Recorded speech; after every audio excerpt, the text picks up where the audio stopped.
met Caroline 1997 when we were part of a cooperative called the Wannish Gallery, which was a cooperative of about 12 of us artists, makers, and ran very nicely for 3 years. And then it petered out. But Caroline and I were quite keen on the idea of carrying on the gallery, so we took it over and we ran that then for another 3 years. That was our first taste of it. Round about that time we started the gallery, because I started the Wannish Gallery, I had my life drawings there. I didn't have sculptures. And then I'd always wanted to sculpt, so I did sculpture at Adult Education in Guildford with Carol Orwin, tutor. And that was brilliant, really, and I just loved it, and started sculpting figures mainly and casting them as well, inspired by the human figure mainly. And then I did my dog for one Christmas show, my old dog, and it just sold and sold and sold. And from then on, really, the dogs have rather taken over. I still cast the small pieces myself, but I use a caster for anything big. Bronze resin, you have real bronze powder and you mix that with liquid resin to quite a creamy, thick consistency.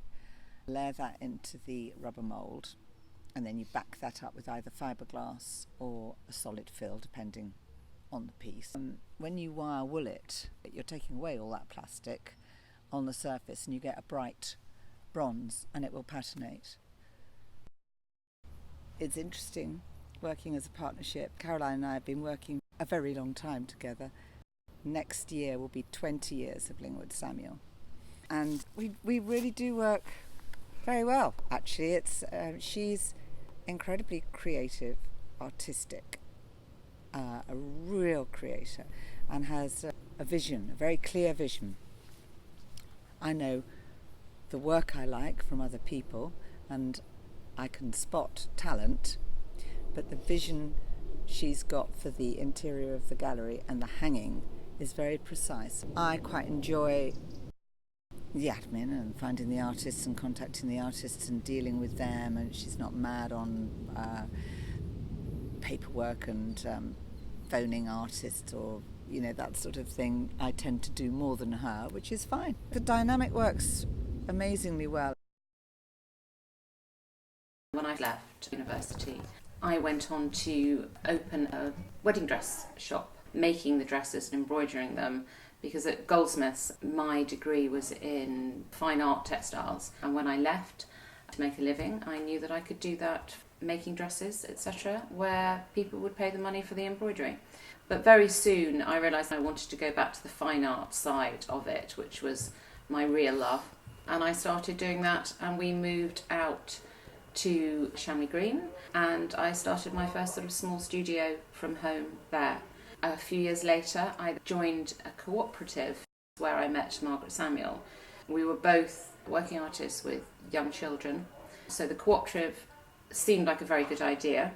That became the Wannish Gallery, and we were there for 6 years, inviting other artists to exhibit with us. The landlord decided to sell up, and we spent probably 10 years looking for premises. During that 10 years we put on large exhibitions in private houses, so we would have 20 to 30 artists, and we would have a big sculpture trail in the grounds, and this is when we first had Richard's work. And then coming up for 5 years ago we found this property.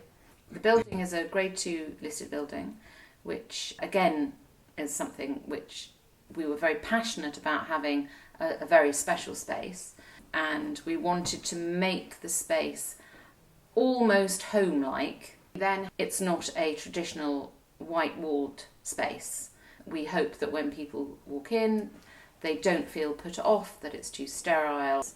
Trying to help them to understand how a painting or a piece of sculpture or a ceramic could actually work in their own home, and that's a very strong part of what we do here.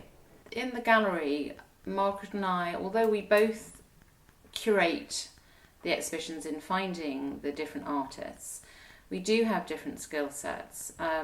I definitely am the one that does most of the hanging of the exhibition, but always with Margaret's help. Margaret's skills, she's very much the one that deals with the computer and the websites and following up emails, payments, etc. So she tends to be more hands-on on that side, but everything we do together more or less, with both of us having our own little niches. Most of the artists that we have here at the gallery we have either seen at different exhibitions or shows, etc., and we know the type of work that we feel will fit, but we will both pick up cards, talk to the artist if they're there, and then come back and discuss who we would like to show.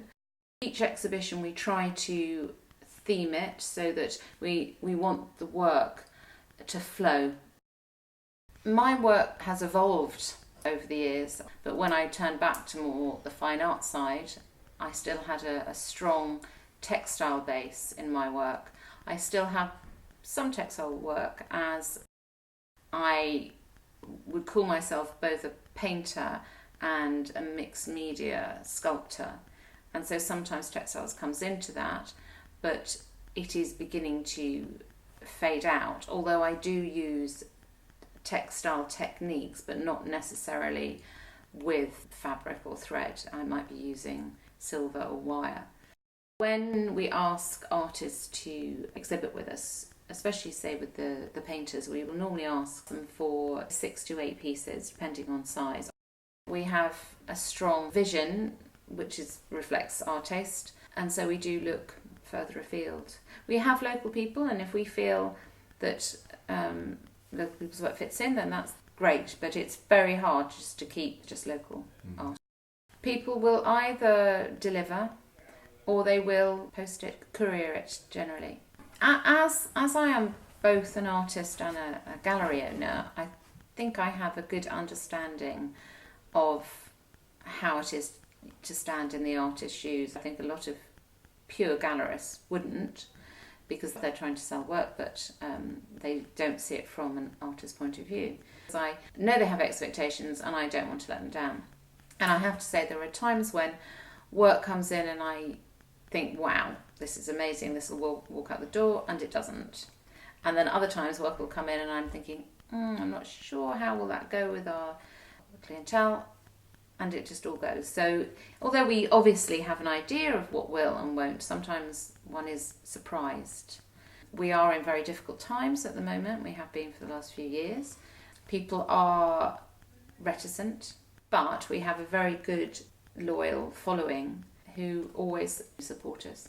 I don't think we sell just to regular clients. I suppose what I would say is that we have a good body of regular clients and a mailing list, but we always have new people coming in every exhibition, and which is why we try to always have new work, because by having new work it keeps things fresh. We're not like a shop that always has the same staff.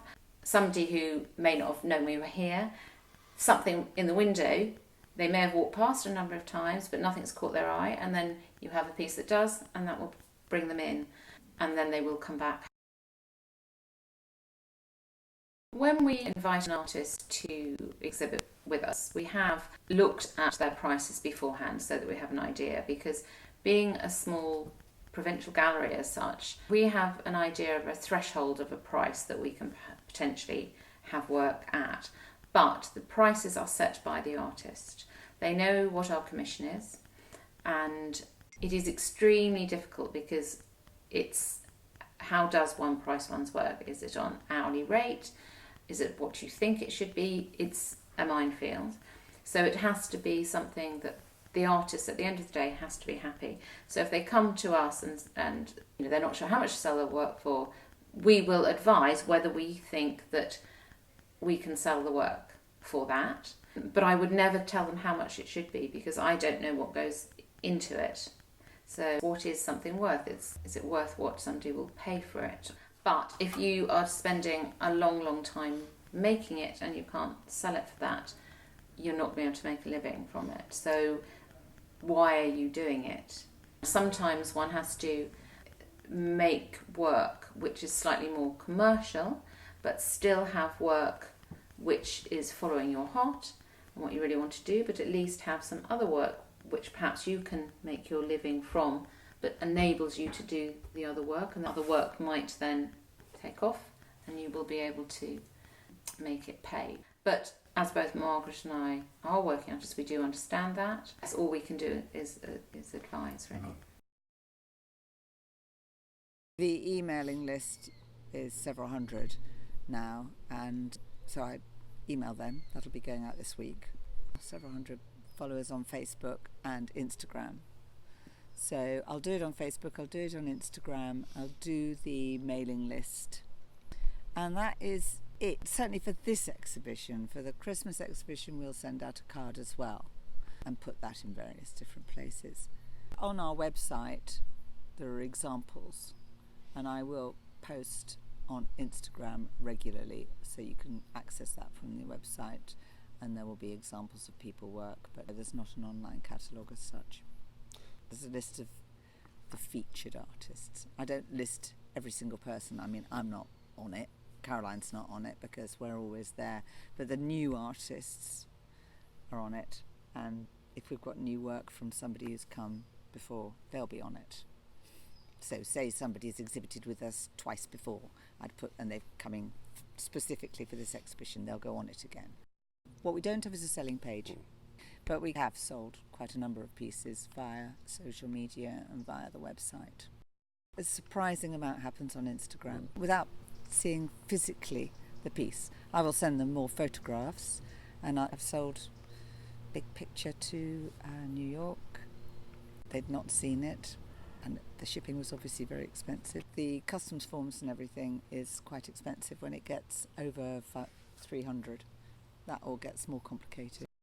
I saw Rich's work on a street market in Godalming a number of years ago.